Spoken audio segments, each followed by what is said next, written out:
স্বরাষ্ট্রমন্ত্রী সালাউদ্দিন আহমেদ বলেন, বিডিআর হত্যাকাণ্ডে নতুন কোনো তদন্ত কমিশন গঠন করা হবে না। তিনি বলেন, এই ঘটনা ছিল দেশের স্বাধীনতা সার্বভৌমত্বের প্রতি হুমকি। সেনাবাহিনীকে দুর্বল করাই ছিল এর মূল লক্ষ্য।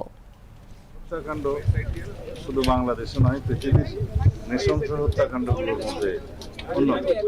আমরা নতুন করে কোনো তদন্ত কমিশন করব না, যেহেতু জাতীয় একটা স্বাধীন তদন্ত কমিশন গঠিত হয়েছে এবং তারা দক্ষ উপযুক্ত ব্যক্তিদের দ্বারাই গঠিত হয়েছিল।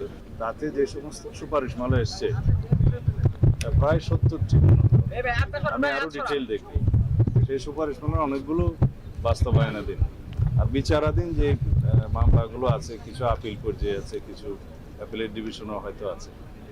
এই জুডিশিয়াল প্রসেসটা সমাপ্ত করা হবে, আর অন্যান্য যে সমস্ত রিকমেন্ডেশনস আছে এগুলো আমরা ধাপে ধাপে বাস্তবায়ন করবো ইনশাআল্লাহ।